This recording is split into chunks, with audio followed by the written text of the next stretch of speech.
Hoje, nossa série de mensagens traz como título Deus justo e justificador. E isso é uma verdade que eu preciso reafirmar. A personagem principal no livro do Êxodo não é Moisés, não é Arão, não é Faraó. A personagem principal no livro do Êxodo, como é a personagem principal em toda a Escritura, é Deus. A Escritura Sagrada é a história de como Deus salva pessoas perdidas como eu e como você. Então, Deus é quem deve estar no palco dessa cena maravilhosa do livro do Êxodo. É a Ele que nós conhecemos lendo esse texto. Eu sei que às vezes nós somos tentados pelas coisas extraordinárias dos relatos, pelos milagres, aquilo que salta aos nossos olhos, mas nós precisamos parar e perguntar: como este Deus maravilhoso se revela aqui? E como o livro do Êxodo nos ajuda a entender a salvação por meio da graça que nós recebemos através da fé.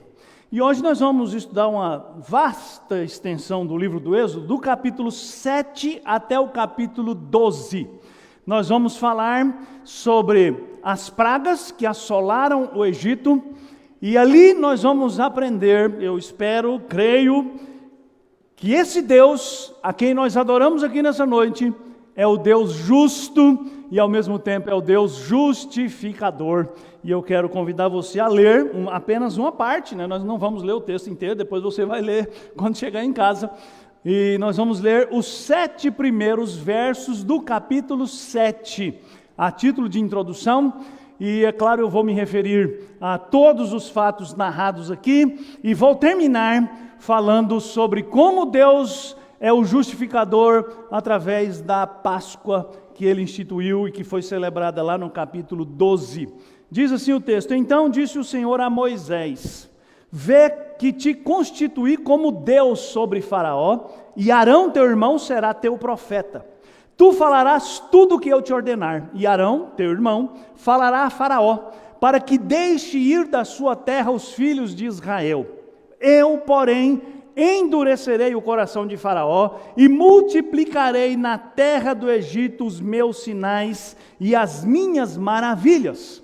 Faraó não vos ouvirá, e eu porei a mão sobre o Egito, e farei sair as minhas hostes, o meu povo, os filhos de Israel, da terra do Egito, com grandes manifestações de julgamento.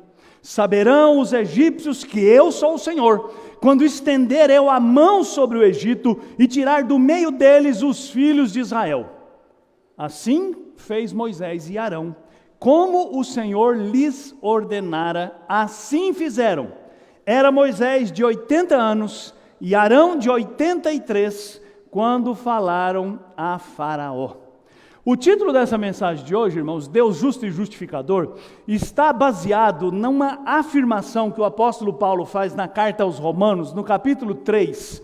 E eu quero ler aqui, Romanos 3, a partir do verso 23, se você quiser acompanhar aí a leitura, ou quiser abrir o seu aplicativo ou a sua Bíblia. No texto Paulo diz assim: pois todos pecaram e estão destituídos da glória de Deus, sendo justificados gratuitamente por sua graça, por meio da redenção que há em Cristo Jesus. Deus o ofereceu como sacrifício para propiciação mediante a fé, pelo seu sangue, demonstrando a sua justiça.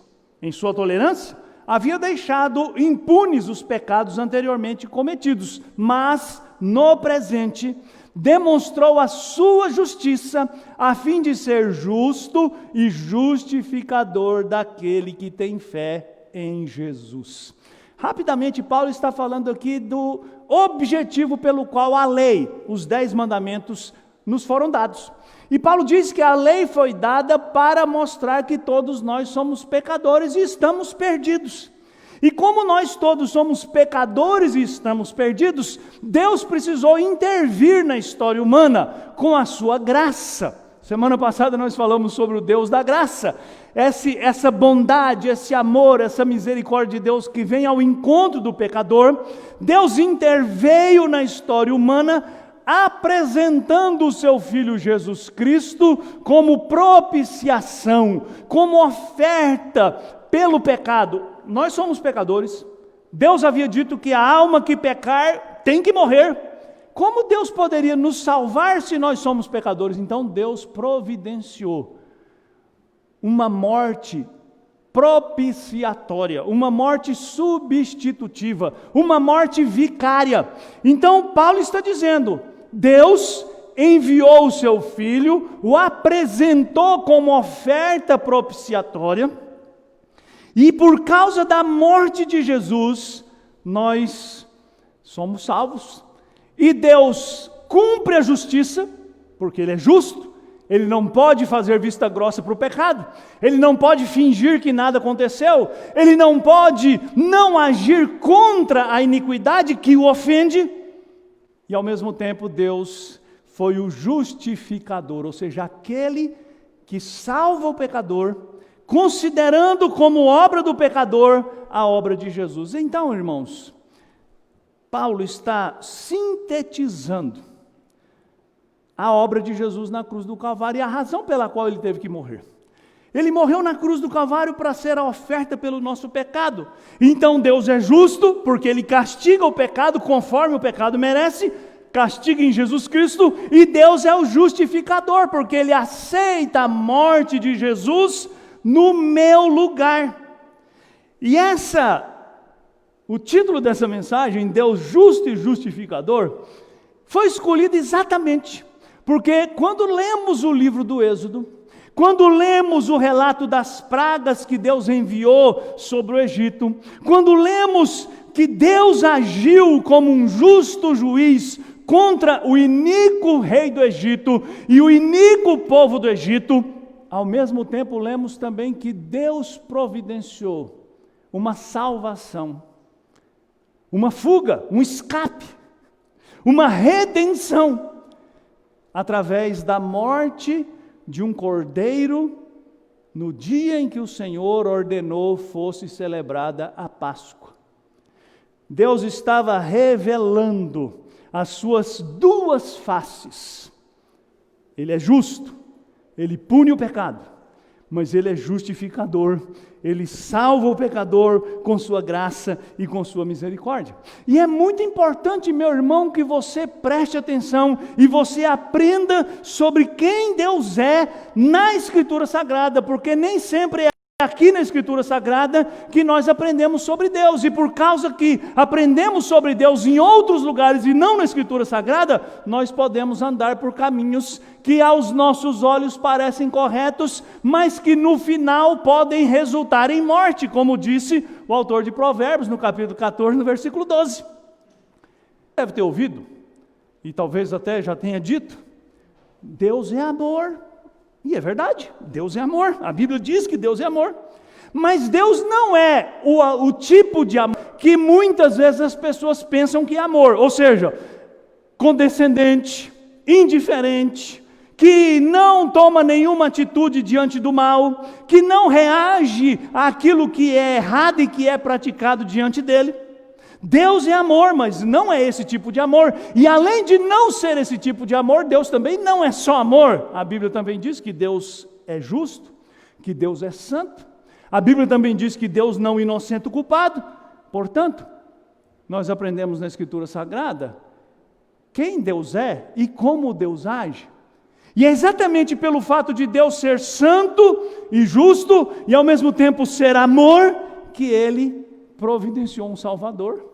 E é exatamente porque nós somos os pecadores que precisam de salvação, que Deus enviou o seu Filho para morrer na cruz do Calvário no nosso lugar. Deus, conhecendo a nossa condição, Deus conhecendo a nossa incapacidade, Deus conhecendo o nosso estado deplorável de distância dEle, e sabendo que nós não podemos por nós mesmos sair dessa escravidão, Deus vem ao nosso encontro e nos resgata.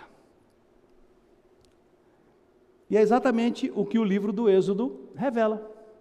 Um Deus que tem um povo que está cativo numa nação pagã, que está distante dele, que não tem recursos para sair daquele estado, que não pode fazer frente ao seu opressor, que é um império poderoso, que não pode, porque nem sabe exatamente quem é. O povo de Israel precisava ter resgatado a sua própria identidade, como nós vamos ver ao longo desse estudo no livro do Êxodo. Então Deus, vendo o seu povo, o povo que Ele amou, o povo a quem Ele fez promessas solenes, a Abraão, a Isaac e a Jacó, o povo que está naquela terra estranha por mais de 400 anos, perdido, longe de Deus, longe de qualquer possibilidade de salvação, Deus envia Moisés, e Deus redime, e Deus salva aquele povo. Mas para Deus redimir e salvar aquele povo, Ele se revela como justo juiz, e Ele se revela como aquele que justifica o pecador, aquele que redime, aquele que salva. Sabe, irmãos, é muito importante nós entendermos essa maneira de Deus agir, entendermos quem Deus é de fato, porque nós muitas vezes julgamos a Deus com muita facilidade. Nós muitas vezes dizemos, como Deus pode agir assim? Vou dar só um exemplo. Você vai ler, né, porque eu não vou ler todo o texto aqui, mas você vai ler depois, quando você chegar em casa, capítulo 7, capítulo 8, capítulo 9, capítulo 10, e capítulo 11, e capítulo 12 do Êxodo, e você vai ver várias vezes o texto dizendo que Deus endureceu o coração de Faraó. E nós que queremos ser mais piedosos do que Deus, muitas vezes perguntamos, como assim? Como é que Deus endureceu o coração de Faraó? Sabe por que nós fazemos essa pergunta? E sabe por que essa afirmação do texto bíblico nos causa estranheza? Porque nós, às vezes inconscientemente, trazemos conosco um conceito errado sobre quem era Faraó, e sobre quem somos nós, e sobre quem são todos os homens. Ou seja, nós partimos de um pressuposto equivocado que a filosofia e a psicologia e as ciências humanas enfiaram na nossa cabeça, e às vezes enfiaram de maneira tal que nós nem percebemos, que nós, os seres humanos, somos bons, que nós, os seres humanos, nascemos inocentes, isentos de qualquer corrupção. E nós olhamos para Faraó e pensamos assim, como Deus pegou um homem como era Faraó e fez dele a pessoa dura que ele se tornou. Irmãos, quem pensa assim, eu acho que não leu os capítulos 1, 2, 3, 4, 5 e 6 do livro do Êxodo. Porque basta você ler, que você encontrará Faraó e os egípcios como homens tiranos, rebeldes. Então é um equívoco você pensar, se você pensa assim, que Deus precisou tornar Faraó um homem mau. Que endurecer o coração de Faraó é pegar um homem bom e fazer dele um homem mau, para que o propósito estabelecido por Deus se cumprisse. Isso é um equívoco. Faraó era um homem mau. E aí eu cito Lutero. Lutero, comentando esse texto, ele diz assim, Deus não cria uma nova maldade no coração dos homens. Antes, Ele se utiliza do mal que já se encontra no coração deles, visando aos seus próprios bons e sábios desígnios. Ou seja, o que Deus fez foi agir de tal maneira que o coração de pedra daquele homem se tornasse um coração de granito.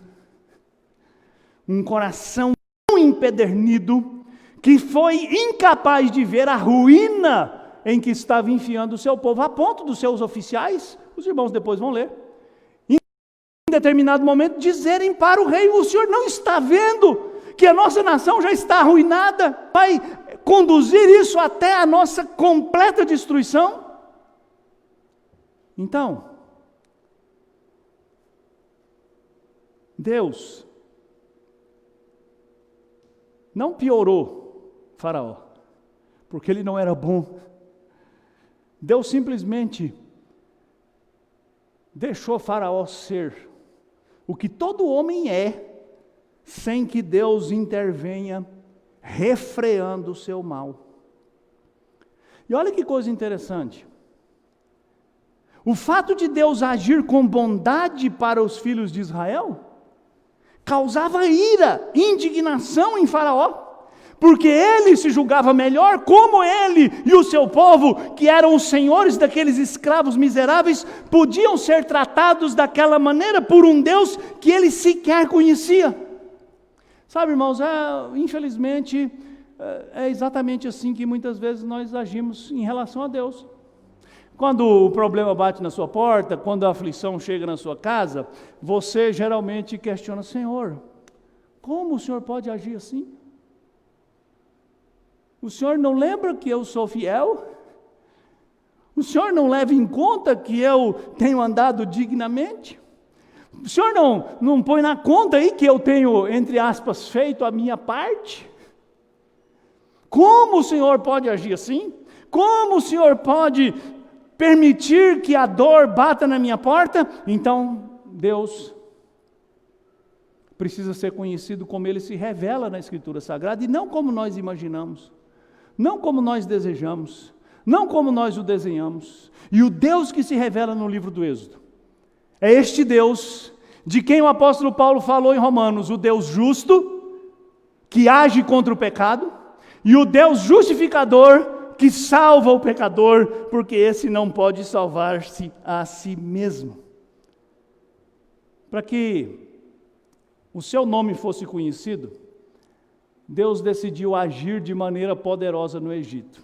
O versículo 5 do texto que nós lemos diz assim: saberão os egípcios que eu sou o Eterno. Lembra que eu sugeri essa tradução para a palavra Senhor, que é a tradução que os judeus usam? Deus disse: mas Moisés, saberão os egípcios que eu sou o Eterno, o eu sou, quando estender eu a mão sobre o Egito e tirar do meio deles os filhos de Israel. Deus agiu de maneira tal, como agiu no Egito, para que ele fosse conhecido dos egípcios, e para que ele fosse conhecido do próprio Israel, que só tinha informações de segunda mão sobre Deus, informações em 400 anos passados de histórias repetidas, mas eles ainda não conheciam o Senhor, e Deus então se revelou através das pragas que mandou, da mão poderosa que agiu, do cuidado que teve com seu povo. E eu não vou aqui, meus irmãos, analisar cada uma das pragas, pode ficar tranquilo. Talvez o sermão não vai ser tão curto quanto você esperava, mas também não vai ser tão longo quanto você possa imaginar. Mas eu quero apenas dizer que eu não creio, e você já deve ter lido e ouvido muito isso por aí, eu não creio que Deus estava nas pragas confrontando os deuses do Egito, como se Deus precisasse vindicar o seu nome, como se Deus precisasse medir forças com aquelas divindades pagãs. Não, eu não creio nisso. Eu creio que Deus estava simplesmente mostrando a sua soberania absoluta sobre os homens, sobre a criação, sobre as forças da natureza, sobre os elementos da natureza, de tal maneira que qualquer pessoa que quisesse ter uma esperança de vida, de redenção, de transformação, precisava render-se a Ele, porque Ele é o Senhor. Então, eu chego aqui as verdades que eu queria compartilhar com você nessa noite. A primeira: Deus é justo ao punir o pecador impenitente. Vou repetir. O Deus que se revela no texto que nós propomos para nossa meditação hoje, Êxodo 7, 8, 9, 10, 11 e 12, é o Deus que é justo quando se levanta para punir o pecador impenitente. Lembre-se, meu querido, que a opressão foi a arma que o Egito usou contra os israelitas. E é a evidência incontestável da dureza do coração de Faraó e dos egípcios. Lembre-se do texto que nós lemos na semana passada. Moisés chegou diante de Faraó e disse: o Senhor manda que o povo dele saia do Egito, caminho de 3 dias, e adore o Senhor. E o que Faraó fez diante desse pedido? Faraó acusou o povo de Israel de indolência, de preguiça, de desocupação, e Faraó oprimiu o povo de Israel, e Faraó proibiu que eles fossem supridos do necessário para realizar o seu trabalho, e Faraó mandou que os capatazes os espancassem, que somassem à dor do trabalho a dor da tortura. Por quê? Porque Faraó era um homem mau, porque os egípcios eram maus. E eu sei, talvez você esteja pensando assim, mas quem falou isso foi Faraó. Deixa eu tentar ilustrar a maldade dos egípcios, que está prefigurada em Faraó. Eu pergunto para você, alguém pode ser excusado, pode ser desculpado, quando comete violência contra outra pessoa, simplesmente dizendo, eu cumpri o meu dever? Vou ilustrar isso de maneira mais objetiva. Um soldado nazista, que num campo de concentração é cruel com os prisioneiros, os judeus, que os tortura, que estupra as mulheres, que espanca os prisioneiros, que os submete à fome e os enfia no trem que vai levá-los para as câmaras de gás, pode dizer esse soldado, eu só estava cumprindo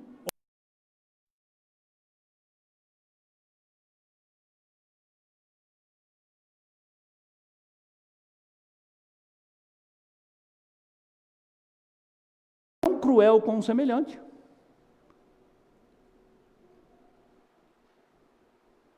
Os egípcios não se sentiam desconfortáveis em oprimir os judeus ou os israelitas, que os serviam como escravos e construíam suas cidades e serviam as suas casas.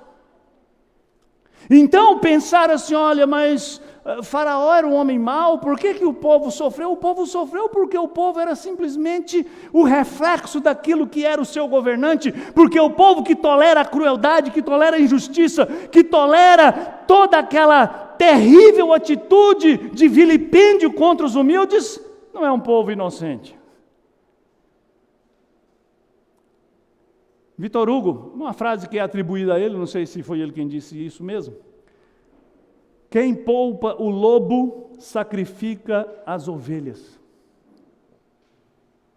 Então, quando Deus se levanta contra Faraó e contra o Egito, que era um reino cruel e tirano, que estava oprimindo o seu povo, que estava sujeitando o seu povo à humilhação, que estava sujeitando o seu povo à tortura, que estava sujeitando o seu povo à privação, Deus se levanta como justo juiz, que não pode tolerar a iniquidade.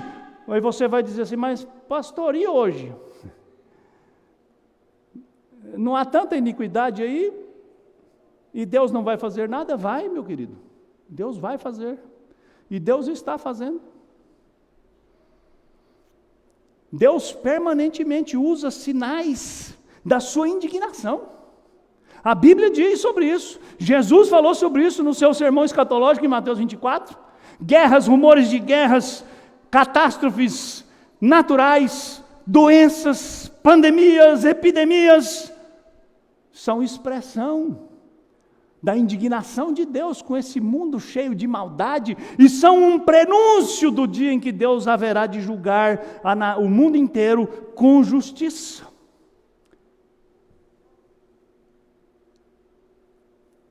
Deus não é cruel e impiedoso com o Egito. Ele apenas aplica a justiça, que permite que a vida seja possível mesmo em um mundo cheio de maldade.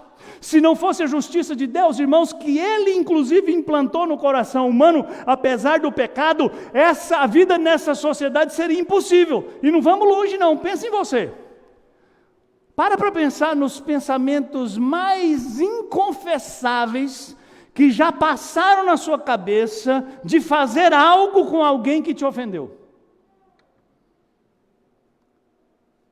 Sabe aquele sujeito que te fechou no trânsito? E uma bobagem dessa, o sujeito fecha você no trânsito, você quer matar o sujeito. Se você tivesse um jipinho, sabe aquele jipinho 54 que tem um bigodinho, fala que é um bigodinho, é um para-choque comprido assim? Se você tivesse um carro daquele, você ia encostar na lateral de quem te fechou e ia passando assim, rasgando a lateral do carro dele. Aquele motoqueiro que já quebrou seu retrovisor, e você ficou muito feliz e agradecido a ele.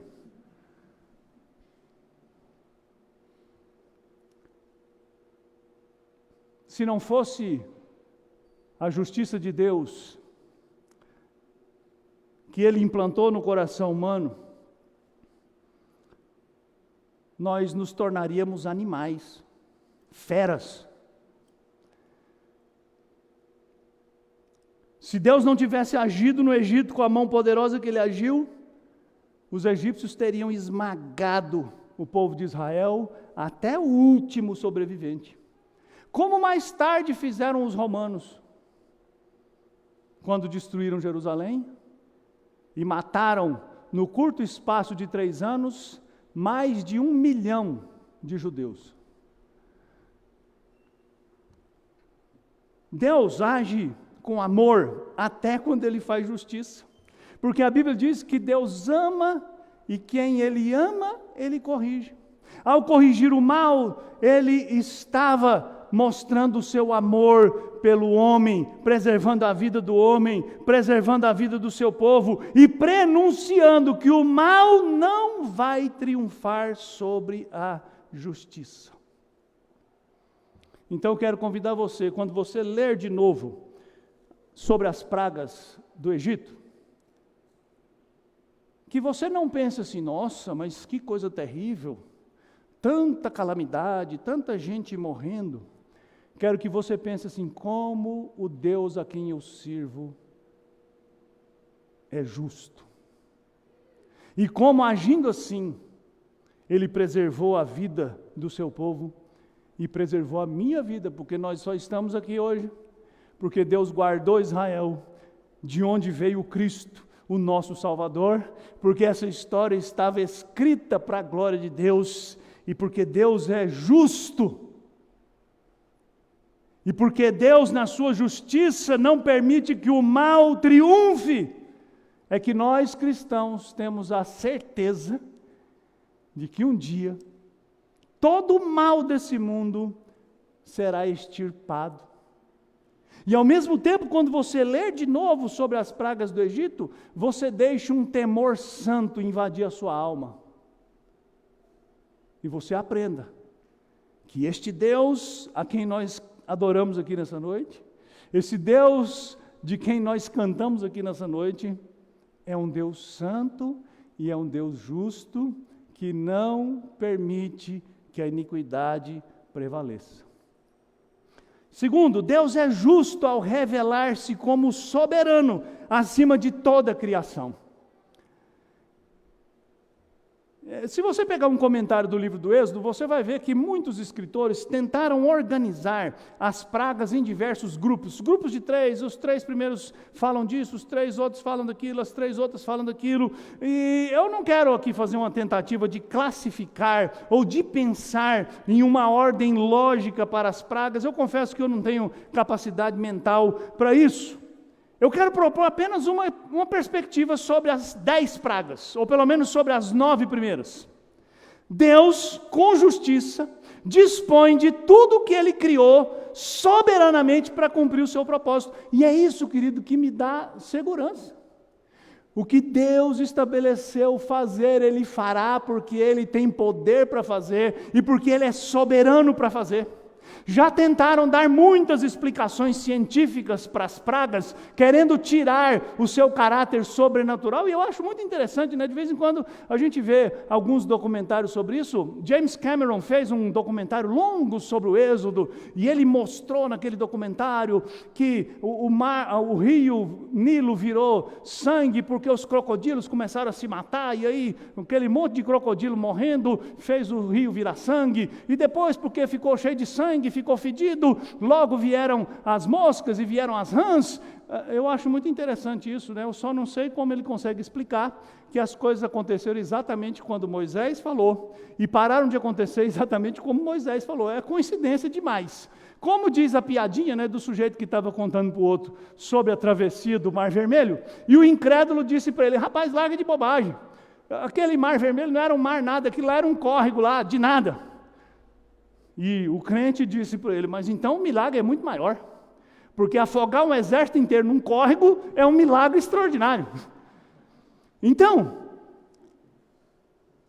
como Deus fez isso? Como Deus pode agir assim? Muitas vezes nós perguntamos. Eu acho curioso, né, que os homens que não têm fé querem colocar nas costas de Deus uma culpa por um ato de justiça. Ora, nós não queremos fazer do que é nosso o que nós bem entendemos.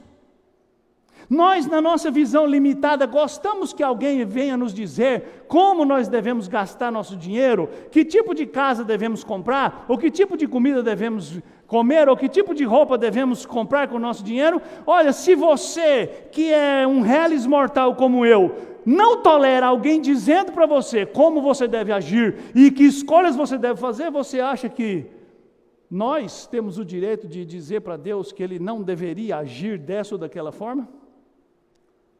Você acha que nós temos o direito de dizer para o soberano Criador que Ele é injusto quando Ele faz as águas se tornarem sangue, ou quando Ele enche a terra de rãs, ou quando Ele enche todo mundo de piolhos, ou quando Ele envia gafanhotos para dizimar as colheitas? E nós não somos os únicos que gostamos de questionar a Deus, né? Paulo, escrevendo aos Romanos, respondendo a pessoas que estavam questionando a ação de Deus, escreveu assim, Romanos 9, 20: quem és tu, ó homem, para discutires com Deus? Porventura pode o objeto perguntar a quem o fez: por que me fizeste assim? Ou não tem o oleiro direito sobre a massa para do mesmo barro fazer um vaso para honra e outro para desonra? Ou seja, do mesmo barro, o oleiro pode fazer um vaso para colocar flores e pode fazer um outro vaso para colher dejetos. E o oleiro pode fazer isso? Ele é dono do barro? Ele é o artífice? Ele faz? E aí Paulo conclui: que diremos, pois, se Deus, querendo mostrar a sua ira e dar a conhecer o seu poder, presta atenção, preciso fazer um parênteses aqui, eu já falei para vocês que quando aparece a palavra ira, associada a Deus, não é essa raivinha que você sente quando alguém te fecha no trânsito. É a justa indignação de Deus contra o pecado. Então, vou ler com essa paráfrase. Que diremos, pois, se Deus, querendo mostrar a sua justa indignação contra o pecado e dar a conhecer o seu poder, suportou com longanimidade os vasos de ira preparados para a perdição? Então Paulo está dizendo, você tem o direito de dizer que Deus agiu de maneira errada? Quando Ele, para mostrar a sua justa indignação contra o pecado, ou para mostrar o seu poder, Ele usou esses vasos indignos para revelar sua grandeza e sua justiça? Cada praga sobre o Egito revela o controle soberano de Deus sobre os elementos químicos, transformando a água em sangue. Uma reação química. Olha, e Deus é especialista em química. Fazendo as rãs se multiplicarem aos milhares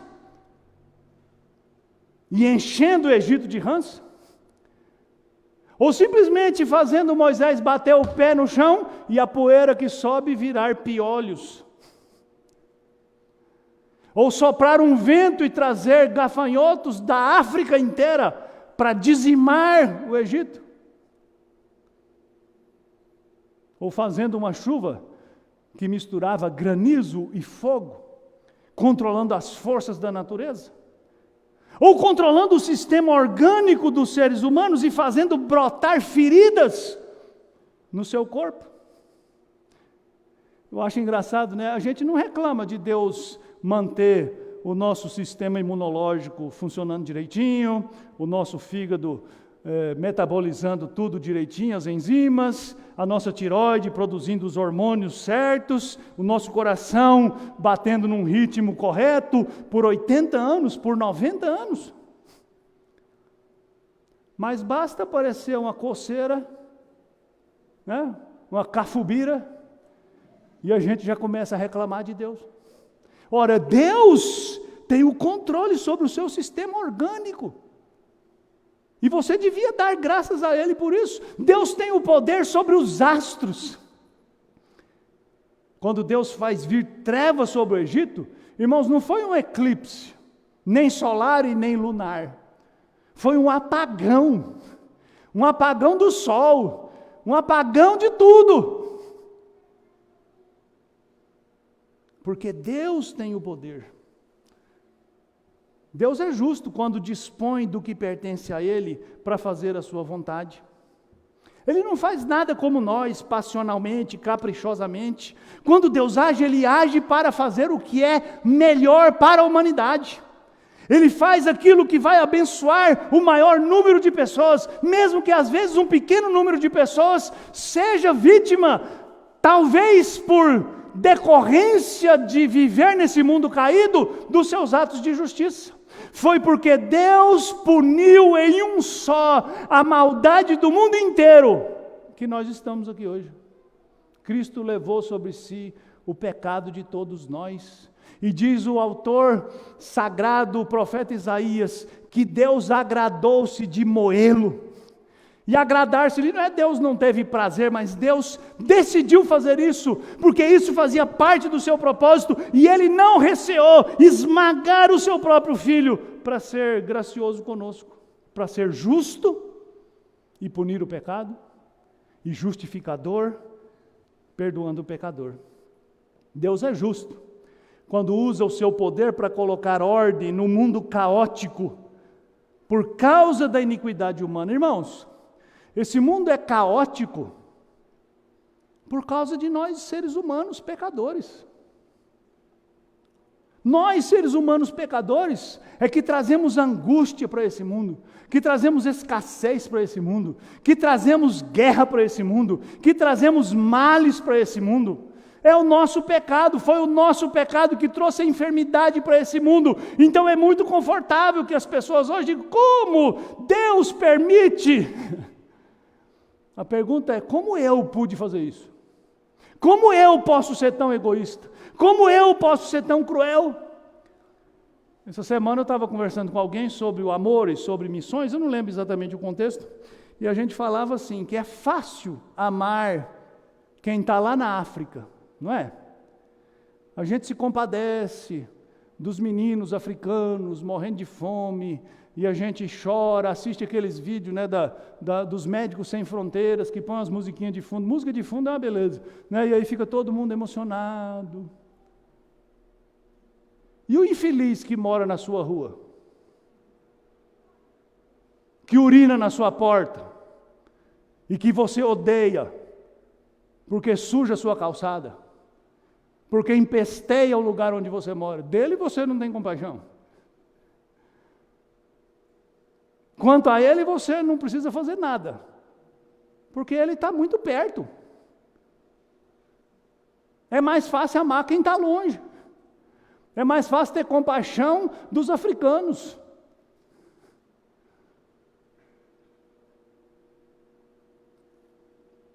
O que eu estou querendo dizer, querida, é que Deus é justo quando para corrigir essa iniquidade do nosso coração, Ele estende a sua mão, ou Ele usa meios secundários para esfregar o nariz do homem no chão. Não é isso que essa pandemia está fazendo?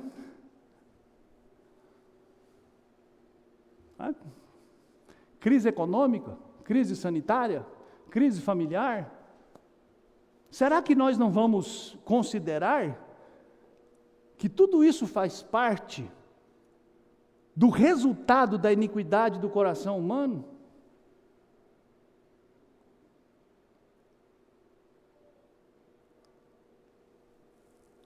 É interessante, né, que nós brasileiros, em particular, vivemos lamentando o fato dos nossos governos não agirem contra a corrupção, contra a violência. A gente não lamenta isso? Você assiste o noticiário, seja ele qual for, e você fica indignado, porque ninguém age contra a injustiça, contra a violência. Quão mais terrível seria servir a um Deus que, sendo todo-poderoso, não faz nada. Um Deus que ama Israel e não faz nada para defender o seu povo. É verdade, Deus nem sempre age no nosso tempo, e Deus nem sempre age do nosso modo, mas verdade maior ainda é que Ele sempre age, e um dia Ele agirá de maneira absoluta, e Ele vai pôr fim a toda a injustiça desse mundo. Terceira verdade, Deus é justificador quando trata o seu povo com distinção. A partir da terceira praga, o povo de Israel é poupado. É interessante isso, né? Porque eu fico lendo isso e talvez você, como eu, fique pensando, mas por que só a partir da terceira praga?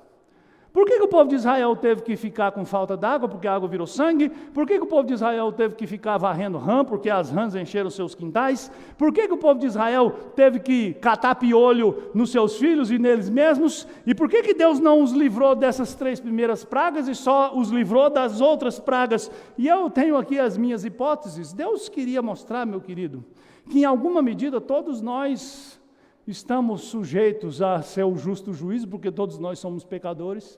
Deus queria mostrar que a obra que Ele faria não era aleatória, não era uma obra assim, sem um planejamento, e quando a partir da 4ª praga Deus disse, Israel será poupado, Deus está provando para o rei do Egito e para os israelitas, que Ele é um Deus detalhista, minucioso, e que cuida de cada aspecto da vida. E nós precisamos aprender isso. O Deus justificador é o Deus que cuida dos detalhes, que presta atenção a cada fato, a cada momento, a cada circunstância da vida. E sabe o que é mais curioso? A primeira praga que não afetou o povo de Israel foi a praga das moscas. Eu acho isso muito interessante, né? Porque você já tentou impedir uma mosca de voar? E pousar no seu bolo, na sua sopa, no seu pão? É impossível. Mosca é um bicho insuportável. Mas Deus diz, as moscas não vão para a terra de Gósen. Lá não vai ter mosca. Irmãos, eu acho isso extraordinário. Deus escolheu isso a dedo. Sabe, foi por causa desse amor que Deus agiu ao longo da história humana, foi o amor que fez Ele preservar a vida de Noé. Eu sei, a gente lê a história de Noé e fala assim, como Deus pôde matar tanta gente? E você não pensa como Deus pode salvar alguém naquele mundo devasso, naquele mundo absolutamente perdido? Deus chamou Abraão e tirou Abraão do meio de uma nação idólatra, de uma cultura politeísta, e Deus tirou Abraão de lá para fazer dele uma nova nação, e foi assim que Deus agiu comigo, e converteu-me a Ele, e quebrou a dureza do meu coração, e me deu um coração de carne no lugar de coração de pedra, como Ele fez com todo aquele que nele crê. Agora, Deus lá no Egito, dá um tratamento especial para o seu povo, porque Deus, o justificador, separa o seu povo, preservando do juízo vindouro. Deus disse que iria preservar o povo de Israel. Esse é um ato da bondade soberana de Deus. Sabe, irmãos, eu disse já, e é verdade, Deus nem sempre nos livra das dores a que estão sujeitas as pessoas que vivem nesse mundo. Mas você já parou para pensar de quantas dores Deus já te livrou? Dores que você nem sabe que Ele te livrou, perigos dos quais Ele te salvou, como Ele sustentou a sua vida até aqui, como Ele conduziu você à fé em Jesus Cristo. Será que isso não vale nada? A preservação de Israel daquelas pragas que assolaram o Egito foi uma demonstração desse amor de Deus, cuidando do seu povo, preservando o seu povo, protegendo o seu povo, livrando o seu povo daquele mal que estava assolando toda a nação ao redor. E por que Deus fez isso com o povo de Israel? Quem eram os israelitas, irmãos? Os israelitas não eram ninguém. Era um povo escravo. Eles só tinham um distintivo. Era o povo que Deus amou. Não amou porque eles eram bons. Não amou porque eles eram melhores. Não amou porque eles eram justos. Não amou porque eles eram fiéis. E se você continuar lendo comigo o livro do Êxodo, você vai ver que o povo de Israel era bem o contrário de bom, de justo e de fiel. Deus os amou porque Deus jurou que os amaria. E quando Deus jura, quando Deus promete, Deus cumpre. Quando Deus fala, Deus faz. Então, quando você lê a Bíblia e você encontra promessas de Deus, você simplesmente crê e descansa. Louvado seja o Senhor que age dessa maneira. Deus é justificador ao prover um substituto para livrar o seu povo. A Páscoa, irmãos, é a mais ilustrativa celebração da obra redentora que o Senhor realizou por nós. Lá no Egito, entre o povo de Israel, Deus instituiu a Páscoa, e a Páscoa é a antecipação da verdadeira redenção que Deus fez através de Jesus Cristo. O capítulo 11 e o capítulo 12 de Êxodo descrevem essa grande celebração. E o versículo 6 do capítulo 11 eu quero ler. Deus diz assim: haverá grande clamor em toda a terra do Egito, qual nunca houve nem haverá jamais. Porém, contra nenhum dos filhos de Israel, desde os homens até os animais, nem ainda um cão rosnará, para que saibais que o Senhor fez distinção entre os egípcios e os israelitas. Eu não vou tomar muito tempo, porque eu sei que você conhece essa festa da Páscoa. Aquela celebração que Deus ordenou que cada casa de cada israelita fosse imolado um cordeiro. Se a família fosse pequena, eles podiam chamar os vizinhos para juntar um grupo de pessoas que pudesse comer toda a carne daquele cordeiro sem deixar nada de sobra. E aquela família, ou aquelas famílias reunidas naquela casa, deveriam no dia marcado imolar aquele animal e pegar o sangue daquele animal em uma bacia e passá-lo nas vergas das portas, nos portais, do lado de fora. E Deus disse, porque naquele dia em que Ele enviaria a praga sobre o Egito, a última e a decisiva praga, as casas que estivessem marcadas com o sangue daquele cordeiro seriam salvas da mortandade. E olha que coisa maravilhosa. Quando Jesus começou seu ministério, João Batista o viu passando e disse dele: eis o Cordeiro de Deus que tira o pecado do mundo. Aquela Páscoa celebrada no Egito, para que a morte do Cordeiro fosse a providência de Deus para livrar Israel da morte, era uma figura da morte do verdadeiro Cordeiro de Deus, que é Jesus Cristo, para tirar o pecado do mundo. Então Deus é o Deus justificador quando Ele recebe uma oferta substitutiva para livrar o seu povo da morte.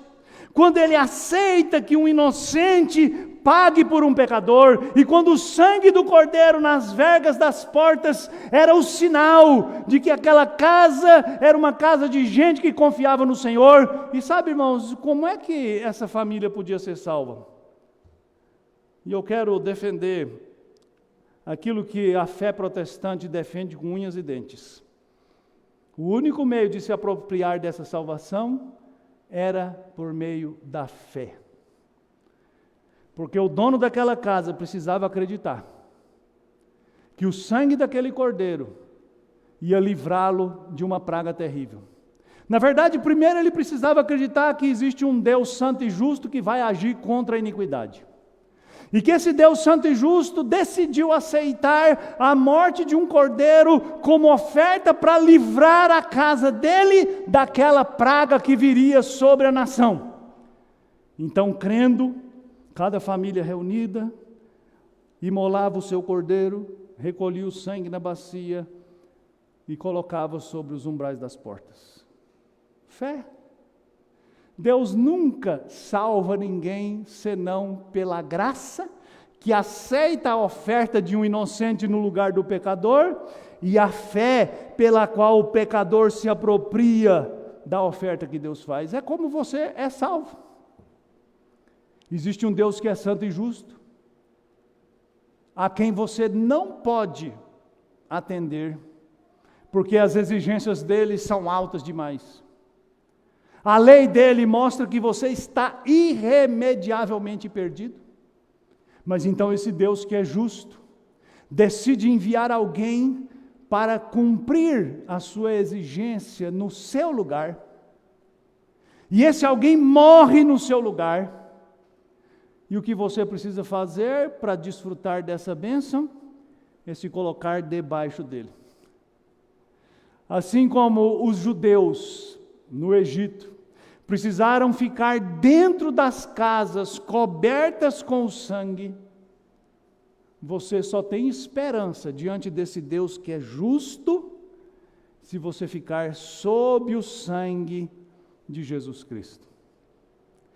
E eu vou terminar essa mensagem, antes de fazer as implicações, e explicar para você a palavra que Paulo usa lá em Romanos capítulo 3, propiciação. Paulo disse no texto que nós abrimos essa mensagem, que Deus apresentou Jesus como propiciação. Essa é uma palavra que você não usa muito no seu dia a dia, né? Mas essa é uma palavra muito poderosa. Propiciação é a tradução grega da palavra hebraica kaforé. Kaforé é a palavra hebraica que descreve o principal móvel do tabernáculo. Sabe o tabernáculo, aquela casa que Deus mandou Moisés construir? Nós vamos falar sobre ele lá, quando estivermos lá em Êxodo 34, 35. Mas eu vou antecipar, Deus mandou fazer um tabernáculo, uma casa de tenda, uma tenda para habitar com o seu povo, e para o seu povo oferecer sacrifícios e ofertas a Deus. E você acha que o principal móvel da casa era a arca, mas não era a arca. O principal móvel da casa era o propiciatório, que era a tampa da arca. Caforé, a tampa da arca. Caforé, a tampa da arca. Mas para você entender o significado disso, você precisa lembrar o que tinha na arca. O que tinha dentro da arca? As tábuas da lei, os 10 mandamentos. Depois Deus mandou colocar a vara de Arão, e depois mandou colocar um vaso de maná, mas enfim, o que importa é os 10 mandamentos.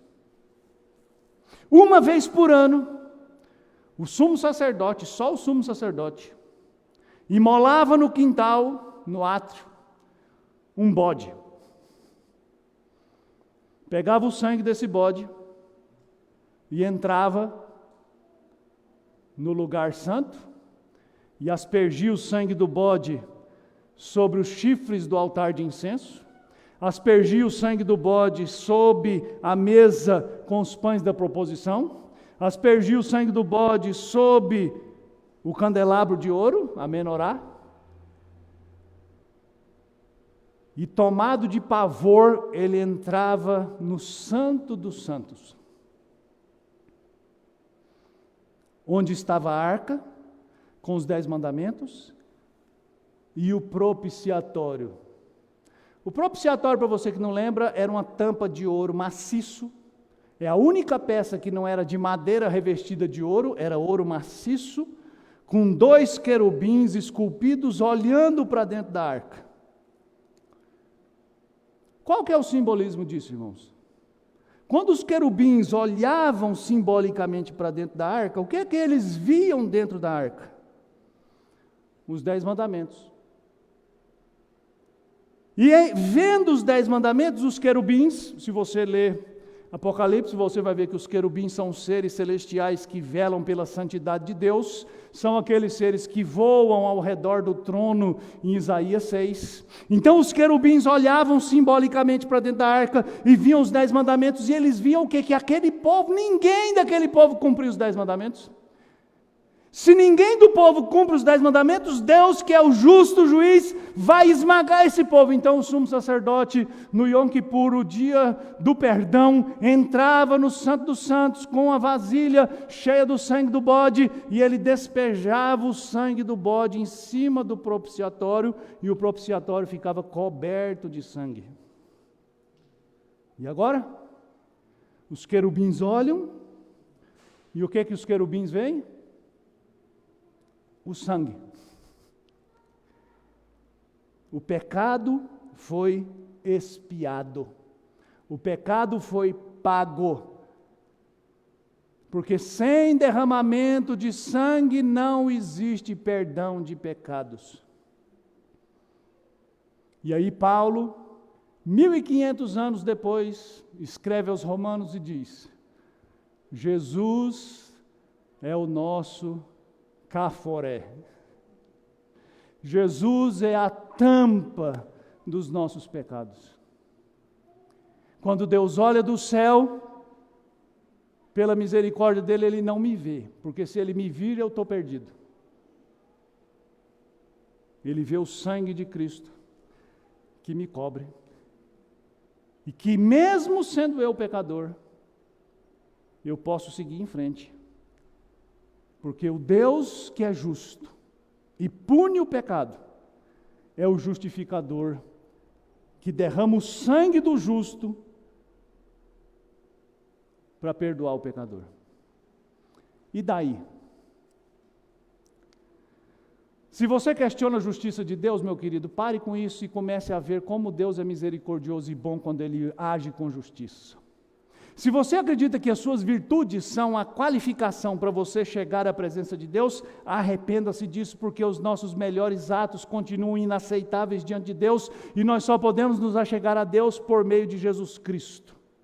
Se você ainda tem dúvidas no seu coração sobre a santidade, a dignidade, a justiça e o amor de Deus, é preciso que você se renda, que você se arrependa. Arrepender-se é mudar de ideia, mudar de conceito, mudar de mente, deixar de confiar na sua própria justiça, na sua própria percepção da realidade e render-se ao que a Bíblia diz. E o que a Bíblia diz é que Deus é justo, mas Deus também é justificador. E por fim, para você que talvez ande descuidadamente, mesmo declarando ser cristão, hoje é o dia de você